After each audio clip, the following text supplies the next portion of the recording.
क्या आप भारत के इतिहास के बारे में कुछ जानते हो?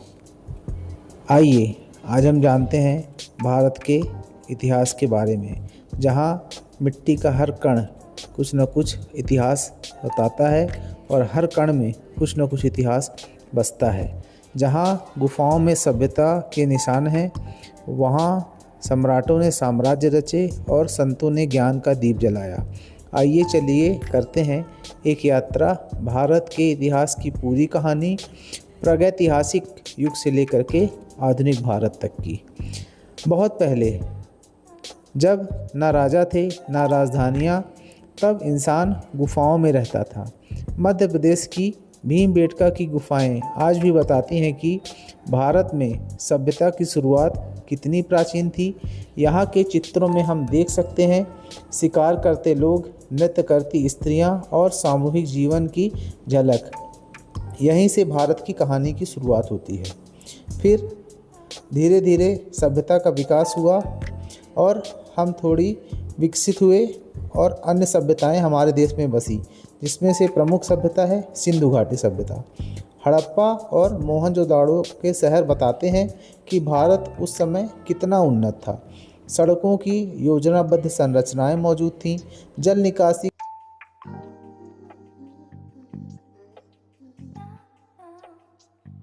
अद्भुत व्यवस्था और दूर दूर तक व्यापार करता देश। यह था भारत का पहला सुनहरा युग। फिर आया वैदिक काल। वैदिक काल जहाँ आर्यों का आगमन हुआ और वैदिक संस्कृति का विकास हुआ। ऋग्वेद, यज्ञ, गायन और धर्मशास्त्र, यहीं से भारतीय जीवन दर्शन की नींव रखी गई। सत्य, वध, धर्मचर्य, ये सब आज भी उतने ही प्रासंगिक हैं। फिर आया महाजनपद और मगध का साम्राज्य। जब भारत ने अनेक छोटे छोटे राज्य उभरने लगे, जिन्हें कहा गया महाजनपद, इनमें सबसे शक्तिशाली बना मगध, जो आगे चलकर भारत का पहला बड़ा साम्राज्य बना। यहीं से राजनीतिक एकता की शुरुआत होती है। फिर धीरे धीरे भारत में मौर्य साम्राज्य की स्थापना हुई, जिसमें चंद्रगुप्त और राजा अशोक तक का सफ़र हुआ। और फिर आता है एक ऐसा काल जब भारत पहली बार एक झंडे के नीचे एकजुट हुआ। चाणक्य की नीति और चंद्रगुप्त मौर्य की शक्ति ने इतिहास रच दिया। उनके पौत्र सम्राट अशोक ने कलिंग युद्ध के बाद तलवार छोड़कर धर्म का मार्ग चुना। बौद्ध धर्म का प्रसार हुआ। भारत की करुणा और शांति का संदेश पूरी दुनिया में फैला। फिर आता है भारत का स्वर्ण युग। गुप्त साम्राज्य, कला, संस्कृति, विज्ञान, हर क्षेत्र में भारत ने कीर्तिमान रचे। आर्यभट्ट ने शून्य का ज्ञान दिया। कालिदास ने कविताओं से भावनाओं को रूप दिया। नालंदा विश्वविद्यालय ज्ञान का केंद्र बना, जहां विश्व भर से विद्यार्थी पढ़ने के लिए आते हैं। धीरे धीरे मध्यकाल की ओर बढ़ता हुआ भारत, जहां राजपूत, चोल और दिल्ली सल्तनत का विकास हुआ। अब शुरू होता है मध्यकाल, जहाँ वीरता और संघर्ष की कहानियाँ लिखी गईं। दक्षिण में चोल साम्राज्य, उत्तर में राजपूतों का पराक्रम और दिल्ली में सल्तनत का शासन।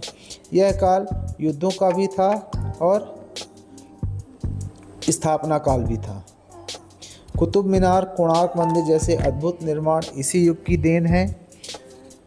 फिर आता है मुगल साम्राज्य। मुगल साम्राज्य में बाबर, अकबर, शाहजहां और औरंगजेब, एक ओर युद्ध, दूसरी ओर स्थापना की अद्भुत विरासत।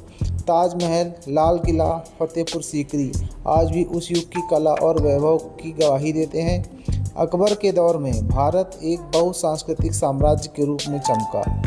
मराठा साम्राज्य और स्वराज्य। उत्तर में मुगल और दक्षिण में उठे मराठे छत्रपति शिवाजी ने स्वराज्य का नारा दिया और आत्मगौरव की ज्योति जलाई। उनकी नीति, साहस और रणनीति ने भारत में राष्ट्रवाद की भावना को जन्म दिया। यह वही चिंगारी थी जो आगे चलकर आज़ादी की लौ बनी। धीरे धीरे समय बीतता गया और भारत में आए ब्रिटिश साम्राज्य। 1757 की प्लासी की लड़ाई, भारत पर ब्रिटिश राज्य की शुरुआत हुई। शोषण, कर, अकाल और अत्याचार, लेकिन इस अंधेरे में भी जन्मे नायक महात्मा गांधी, भगत सिंह, नेताजी सुभाष चंद्र बोस, रानी लक्ष्मीबाई और असंख्य क्रांतिकारी। लाखों ने बलिदान दिए और उनके बलिदान के फलस्वरूप 15 अगस्त 1947 को भारत ने अपनी स्वतंत्रता पुनः प्राप्त की। धरती गूंजी जय हिंद। आधुनिक भारत 1947 से लेकर के वर्तमान युग तक, आज दिनांक तक स्वतंत्र भारत ने संविधान अपनाया, लोकतंत्र की नींव रखी, इसरो ने चांद पर झंडा फहराया, आईटी क्रांति ने भारत को दुनिया से जोड़ा। आज भारत विश्व की सबसे बड़ी लोकतंत्र और उभरती शक्ति है।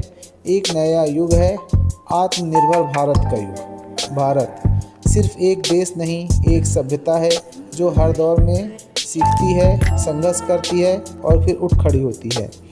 यह है हमारी पहचान, यह है भारत की आत्मा। जय हिंद।